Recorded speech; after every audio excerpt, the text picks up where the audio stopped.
Hospital del Tórax. Historia.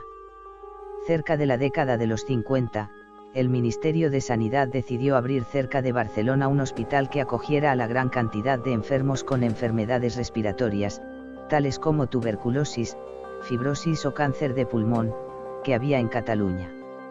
El terreno escogido, a 3 kilómetros de Tarrasa, llamado Llano del Buen Aire, tenía las condiciones ideales para el tratamiento de estos enfermos, sin nieblas, protegido de los vientos del noroeste, con clima templado en verano, a 400 metros de altura, con 300 días soleados durante el año, suelo seco y saneado, rodeado de pinos, agua abundante y bien comunicado con la ciudad de Barcelona. También influyó el hecho de que Tarrasa era la ciudad con la tasa de tuberculosis más baja de Cataluña, por lo que el ayuntamiento adquirió las 11 hectáreas de la finca y las regaló al Patronato Nacional Antituberculoso. El 8 de junio de 1952 se inauguró. La inauguración del hospital estuvo presidida por Francisco Franco, acompañado del capitán general de Cataluña, el gobernador civil, el ministro de Gobernación, el director general de Sanidad y el jefe local de Sanidad. Se convirtió en hospital común en 1970 y en 1997 fue cerrado.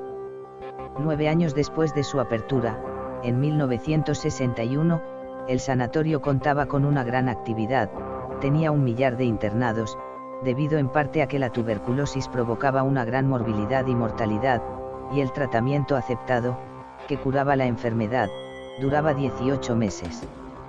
A partir de 1969, el hospital comenzó a aceptar, además de enfermos de tuberculosis, a enfermos que sufrían otro tipo de patologías respiratorias y patologías cardíacas. En 1972, el director general de Sanidad recibía informes muy preocupantes sobre el funcionamiento del sanatorio, por lo que decidió realizar una reestructuración en el funcionamiento del mismo. A comienzos de 1973, la comunidad de monjas carmelitas abandonó el hospital, lo que provocó que la atención a los enfermos se deteriorara y el descontrol se intensificara.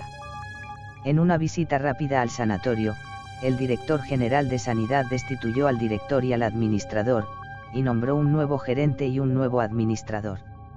Sin embargo, el nuevo administrador había ganado un gran prestigio en el Hospital Cardiovascular de Alicante, por lo que compatibilizó el cargo y solo acudía a Tarrasa 2 veces por semana.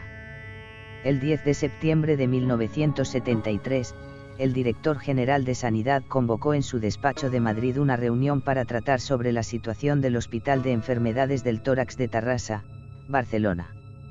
Allí se convocaron a 15 altos cargos de la Dirección de Sanidad y a dirigentes del Sanatorio y del Dispensario Central Antituberculoso de Barcelona. El director general de Sanidad dijo que el sanatorio de Tarrasa no reunía las condiciones óptimas para la atención de los enfermos. Creyó que había sido un error el cierre del sanatorio Flor de Mayo. Pidió un estudio rápido del futuro del sanatorio y del problema que podía plantear su cierre parcial o total. Se levantó y se fue diciendo que continuarían confinados, hasta que encontraran una solución que no comportara ninguna perturbación social o política.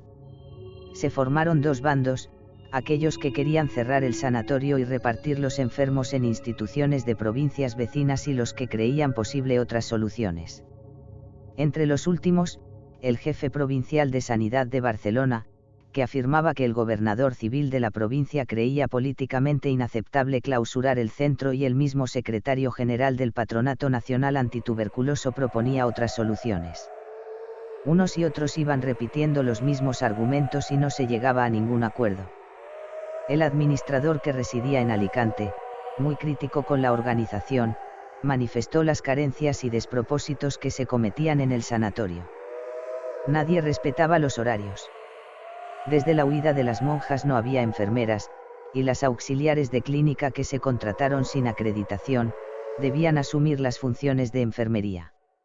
El economato se había convertido en una tienda donde se vendía todo tipo de alimentos, incluido vino y tabaco. También, con las sobras de comida, se mantenía una granja con 60 o 70 cerdos, en teoría para mejorar la calidad de la alimentación de los internados. El dispensario antituberculoso Luis Ayé, que dependía del mismo organismo que el sanatorio, enviaba a más de la mitad de los que allí ingresaban. Los otros ingresos los recibía la Seguridad Social, médicos privados y el Ayuntamiento de Barcelona, que tenía un contrato suscrito con el PNA. Los internados por el Ayuntamiento eran, muchos de ellos personas desarraigadas, con problemas mentales y sociales, que no sufrían de tuberculosis y que una vez ingresados en el centro, contribuían a su desorganización. También entre aquellos que ingresaban los médicos libres, se encontraban los ancianos deteriorados, rechazados por la familia. El director del dispensario de Barcelona, cerca de su jubilación, participó muy poco en el debate, que le parecía ajeno. El subdirector, que conocía que heredaría la dirección dentro de poco, expuso que el dispensario diagnosticaba y trataba el 70% de los enfermos de tuberculosis que existían en la provincia de Barcelona, y que el tratamiento de los casos comunes no necesitaba más que un corto tiempo de internamiento hasta la desaparición del bacilo de esputo. Había, sin embargo, una proporción de enfermos con alteraciones graves en su estado general, otros con tratamientos anteriores que habían causado resistencias bacterianas y necesitaban pautas terapéuticas más tóxicas y problemáticas, otros que tenían enfermedades asociadas que interferían en el curso o tratamiento, como la cirrosis hepática, la diabetes, la silicosis, nefropatías, los que tenían tuberculosis en otros órganos, como los riñones, las articulaciones, la laringe, el intestino, el peritoneo y, finalmente, los que padecían de complicaciones, como derrames pleurales, empiemas, insuficiencia respiratoria, perforaciones pleuropulmonares o hemoptisis. Estos enfermos necesitaban ser internados en un hospital y en ese momento no había en Cataluña ningún centro en disposición de hacerlo. Continúa diciendo, que él, como próximo director del dispensario, no se podía responsabilizar del control de la tuberculosis en Cataluña y propuso la adaptación del sanatorio a los nuevos conocimientos, pidiendo los medios económicos y la colaboración técnica para llevarlo a cabo. Al finalizar, el director general de Sanidad presentó las siguientes proposiciones: reducir el número de camas en 300, contratar 7 enfermeras tituladas, crear una unidad central con 30 camas donde fueran a parar todos los ingresos, suprimir el equipo de cirugía, exigir que se cumpliera el horario, dejar 2 fines clínicos, uno como director colegiado con el gerente y el jefe provincial de sanidad, y el otro, de organizador de servicios médicos e ingresos de los enfermos, solo. Desde el dispensario. Pasados unos días, el jefe provincial de sanidad citó al subdirector del dispensario en su despacho, el cual le encomendó que se encargara de la dirección del sanatorio. El 10 de marzo de 1974 se hizo la presentación oficial del nuevo director delante de todo el personal del hospital, que llegó a bordo de un modesto coche oficial. Le esperaban en las escalinatas de la entrada las 70 auxiliares de clínica de la plantilla. Muchas de ellas cumplían un trabajo de enfermería que no les correspondía y que no podían hacer legalmente. Rodearon al director y le exigieron una modificación de esa situación. Contestó que no se podía resolver esa irregularidad ahora y que también los enfermos estaban desatendidos y no se podía esperar. Ese mismo día se produjeron 23 despidos en el hospital. Después de estos hechos, los médicos entendieron que esta situación no se podía sostener. 2 jefes médicos y 10 adjuntos y asistentes renunciaron al contrato médico con el hospital. Se contrataron 2 jefes clínicos cualificados, uno de ellos procedentes de la Universidad de San Francisco y que 2 años después fue elegido para ocupar la dirección de la Unión Mundial contra la Tuberculosis. 3 especialistas en neumología pasaron al sanatorio y se contrataron médicos asistentes hasta completar la plantilla.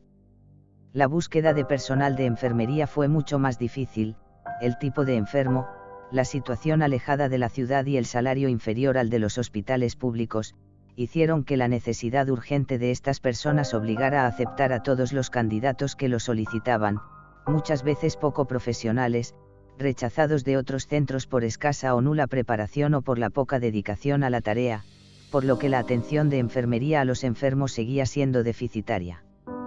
Se imponía una solución: la falta de AT siglo no se resolvería hasta que se consiguiera una escuela universitaria de enfermería en el Hospital del Tórax. La Dirección de Sanidad siempre rechazó esta posibilidad. El tiempo de estancia en el sanatorio comenzó un descenso progresivo, que pasó a ser de 3 meses. Se hizo evidente la eficacia de los tratamientos de 6 meses, desde ese momento se aplicaron cada vez más las pautas de 6 meses. Como era obligado por su condición de sanatorio, que acogía a más de la mitad de los enfermos de tuberculosis de Cataluña, el hospital se convirtió en líder en nuevos tratamientos cortos y en un propagador de su eficacia. Hacia el año 1982, el número de ingresos anuales se mantenía en torno a los 800 y la estancia en el sanatorio había pasado a ser de 2 meses de media. El 85% de los dados de alta continuaban el tratamiento, controlados en las consultas externas del hospital. El 22,9% de los internados habían hecho tratamientos anteriores incorrectos y por eso, el tiempo de permanencia en el centro era de 6 meses. El número de curados que completaban el tratamiento era del 98%. El número de diabéticos aumentó, pasando del 3,01% al 7,69%. El 56,8% de todos los ingresados tenían tuberculosis muy avanzadas. Las defunciones fueron del 4,48%, con una media de edad de 55 años. Todos los que murieron eran personas abandonadas, asociales, alcohólicas, con tuberculosis agudas tóxicas o tuberculosis crónicas fibrosas e insuficiencia respiratoria y enfermedades asociadas. Los internados por enfermedades no tuberculosas fueron en aumento, y fueron 211. Desde 1982 hasta 1985 los ingresos por tuberculosis fueron unos 600 anuales. La proporción de curados, controlados con tratamientos anteriores y defunciones, fue similar. En 1986, año del cierre del sanatorio para la hospitalización de enfermos, el centro acogió con tuberculosis 424 enfermos. 9 de ellos murieron poco después de ser ingresados, lo que nos muestra todavía la existencia de sujetos abandonados, con la enfermedad muy avanzada, que ingresaban en estado terminal, importantes desde el punto de vista epidemiológico por ser una fuente de contagio no controlada. Durante todos esos años, el sanatorio dio una excelente asistencia médica y una atención humanizada a los internados. La organización y el orden interior, sin embargo, seguían sufriendo una gran cantidad de carencias. El Ayuntamiento de Barcelona había firmado un convenio con el PNA para ingresar a los tuberculosos dependientes de la beneficencia municipal, pero acabaron ingresando indigentes y también a norteafricanos con tuberculosis activa, sin ningún papel, que aleccionados por algún paisano, llegaban ilegalmente a la Plaza de Cataluña y desde allí la Guardia Urbana los llevaba al sanatorio. Durante la segunda mitad de la década de 1980, la dirección y el personal estaban de acuerdo en que los enfermos de tuberculosis no necesitaban un hospital propio y buscaban nuevas funciones para el centro y empleos para profesionales con buena formación neumológica. En 1984, los municipios de Sabadell y Tarrasa propusieron hacer un gran hospital mancomunado. En una reunión entre los dos ayuntamientos, las cámaras de comercio, sindicatos, representantes del Colegio de Médicos, la Mutua de Tarrasa y la dirección del sanatorio, decidieron construir un nuevo hospital, en lugar de acondicionar el hospital del tórax. Esto produjo el cierre de este último. En 1986 un sanatorio no era necesario, los tuberculosos ya no eran un peligro para la sociedad, la mayor parte de los enfermos no necesitaban ser hospitalizados, y ninguno de ellos por un tiempo largo, ya que los hospitales generales y ambulatorios los atendían y curaban. El funcionamiento del hospital continúa con estancias cada vez más cortas y con un aumento constante de las consultas externas. Finalmente, en otoño de 1986 se recibió una nota de la gerencia diciendo que el sanatorio quedaba cerrado para la admisión de enfermos. El 31 de diciembre de 1986 se dio de alta al último internado. 5 médicos, una enfermera, una administrativa y 3 auxiliares, decidieron continuar por su cuenta en las consultas externas. La unidad residió en el edificio del sanatorio durante 10 años, hasta su cierre definitivo en 1997. Desde entonces continúa su actividad en unos bajos de la Mutua General de Tarrasa. Una vez el hospital dejó de funcionar, quedó abandonado. Su gran extensión y lúgubre apariencia propició visitas de curiosos. A medida que las visitas fueron aumentando, surgieron leyendas sobre sucesos paranormales que se produjeron dentro del hospital, que le otorgaron fama de lugar encantado con gran actividad paranormal. En el año 2004, la Generalitat de Cataluña y el Ayuntamiento de Tarrasa acordaron transformar el recinto en un complejo audiovisual. En 2010, la residencia para discapacitadas psíquicos y centro de día La Pineda, que se encontraba en un ala del hospital, tuvo que ser trasladada al centro de la ciudad. Recinto. El edificio era negro, sólido y macizo, tenía grandes espacios interiores y exteriores, y todavía es hoy un inmueble monobloque, de 40 metros de altura, en forma de avión, con un cuerpo central y dos alas de 8 plantas cada una y que mide 227 metros de envergadura, con un perímetro de 992 metros y una superficie cubierta de 66.000 metros cuadrados, más un patio interior cerrado con galerías que da acceso a una iglesia con capacidad para 1.000 personas. La primera planta del ala derecha estaba destinada a niños y la primera planta del ala izquierda a madres lactantes. La novena planta, que estaba destinada a la comunidad de monjas carmelitas, tenía capilla propia, cocina, calefacción y servicios independientes a los del hospital. Las otras 14 plantas, divididas por el cuerpo central en dos unidades de 7, contaban en cada una con 70 camas, con habitaciones para 6, 2 y un enfermo, con lavabo individual. Dentro del dormitorio cada habitación tenía una salida a la terraza, donde los enfermos cumplían el reposo al aire libre. Cada planta disponía de comedor, sala de juegos, sala de curas y enfermería, baños y duchas. En el cuerpo central del edificio estaban situados los servicios administrativos, la dirección, la sala de juntas, los archivos, la central telefónica, la oficina de correos, el salón de actos, la barbería, la biblioteca, la asistencia social, la emisora de radio que conectaba con todas las plantas, el economato y la imprenta, y en el sótano el depósito de cadáveres y la sala de autopsias. El hospital tenía un túnel que conectaba la morgue, con una salida a 80-90 metros del edificio. Llamado túnel de la morgue, donde almacenaban los cadáveres de las personas fallecidas, durante la tuberculosis, eran tantas personas que morían que ese túnel estaba lleno de camillas con cadáveres. Hasta que los coches fúnebres venían a por los cuerpos y los sacaban por el famoso túnel de la morgue. También disponía de cámaras para médicos, becarios, enfermeras, personal auxiliar y laboral que residía en el centro, además de residencia para el administrador y para el oficial administrativo. En la parte central de la cuarta planta, se encontraba la unidad quirúrgica, con 2 quirófanos y un tercero para pequeñas intervenciones, sala de recuperación, 14 cámaras para postoperados y sala de descanso para el equipo quirúrgico. En la quinta el servicio de radiología, con un laboratorio que poseía una sección de bacteriología, farmacia, servicio de otorrinolaringología y broncoscopia, departamento de exploración funcional y despachos médicos con aparatos de radioscopia. El sótano disponía de 12 grandes lavaderos de piedra, donde se lavaba la ropa a mano, planchador y ropero. También disponía de talleres para carpinteros, herreros, albañiles y electricistas. Una gran sala de cine con 500 butacas proyectaba películas teatrales los sábados y domingos. Las cocinas, bajo una de las salas, repartían comida a todas las unidades. El jefe del Estado, visto el tamaño y la localización del edificio, recomendó la concesión de coche oficial y conductor al director del centro, privilegio que se mantuvo hasta el segundo gobierno de la Generalidad. La negra estadística.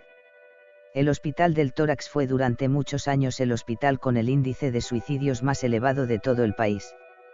Se dice que los enfermos se arrojaban desde la 9ª planta al jardín, apodado la jungla.